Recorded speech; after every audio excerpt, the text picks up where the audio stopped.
পৃথিবীতে 800 কোটির পৃথিবীতে 200 কোটি মুসলমান বসবাস করে, অথচ এই জাতি সবার কাছে লাঞ্ছিত হচ্ছে।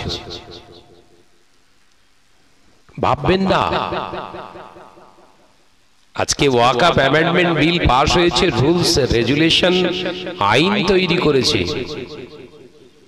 আন্দোলন করছেন হো হো করে, চারিদিকে আন্দোলন চলছে। কলিকাতা রানী রাসমণি থেকে শুরু করে বিভিন্ন গ্রামাঞ্চলে আন্দোলন শুরু হয়েছে, আমরা মানব না এই আইন। কেস চলছে, আজকে শুনানি ছিল, গতকালকেও ছিল, আজকেও ছিল। 3টে বিষয়ই স্থগিতাদেশ দিয়েছে, ও বিষয়ে কেন্দ্র হস্তক্ষেপ করতে পারবে না। অমুসলিম ভাইদেরকে আমাদের সম্পত্তি দেখাশোনার জন্য 2 জনকে ঢোকাতে চেয়েছিল, সুপ্রিম কোর্ট বলছে না, ওটা এখন করা যাবে না। ভাবছেন ওয়াকফ সম্পত্তি যা মুসলমানদের এই ভারতবর্ষে আছে, ওই রকম পাকিস্তান 2টো হবে, আরো শুধু ওয়াকফ সম্পত্তি যা এদের আছে। এ কথা বুঝতে পারছেন না? এত সম্পত্তির মালিক হওয়ার পরেও এদের স্থান পায়ের নিচে। কি ভাবছেন? তার কারণ আমরা আল্লাহ দেওয়া বিধানটা ছেড়ে দিয়েছি, নিজের মন গড়া নীতির উপরে প্রতিষ্ঠিত হয়ে গেছে। কথা বুঝতে পারছেন না? আমাদের কাছে নামাজ আছে, রোজা আছে, আমাদের কাছে হজ আছে, আমাদের কাছে যাকাত আছে, আমাদের কাছে মসজিদ আছে, মাদ্রাসা আছে, আমাদের কাছে ঈদগাহ আছে, আপনার কবরস্থান আছে।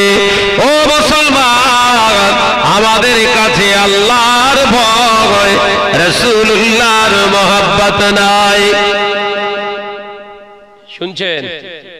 আছে আছে। ও নওজওয়ানেরা, মুরব্বিয়ানা গণেরা, ভালুকার মুসলমানেরা, আমাদের ভিতরে যদি আল্লাহর ভয়, রাসূলুল্লাহর মহব্বত থাকতো, আজকের এই ভালুকা, এই বাঁকুড়া বিষ্ণুপুর এলাকার এত বড় একটা মাজলিসকে কেন্দ্র করে ওই রকম বাজারে ঘরের নারীরা, ছেলেরা ঘোরাঘুরি করতো না। ভুল বলে ফেলছি বোধহয়, আমার কথা সহ্য হবে না অনেকের, কিন্তু কিছু করার নেই। এনেছেন মানে জম্মের ঠোকা ঠুকে রেখে যাব। আমি দাওয়াতের পরোয়া করে না শাহনাজ। রাগ হচ্ছে? এত সুন্দর মজলিস থাকা সত্ত্বেও সব রাস্তায় বসে রয়েছে। এখন আমার মনে কি সন্দেহ জাগবে না? নিশ্চয়ই সারাদিন ওরা পেচ্ছাপ করে পানি নেয়নি। বলতে বাধ্য হব না, হব না, জোরে বল না। ওরা যে মজলিসে ঢুকছে না, তাহলে সন্দেহ তৈরি হচ্ছে তো। হ্যাঁ, জায়গায় ঘা পড়েছে, আল্লাহর রহমে এবার দৌড়চ্ছে। এই সবে শুরু করলো, সহ্য করে ভাই। ভাইরা আমার, নওজওয়ানেরা, যুবকেরা, ছেলেরা, বাচ্চারা, পর্দা নশিনা মা ও বোনেরা, আমার আল্লাহ পাকের হাবিব জানিয়ে দিলে, ও আমার সাহাবীরা, ও আমার সাহাবারা, আমি নবী জানিয়ে দিলাম, লা ইউমিনু আহাদুকুম হাত্তা আকুনা আহাব্বা ইলাইহি মিন মালিহি ওয়া আহলিহি ওয়ান নাস আজমাইন।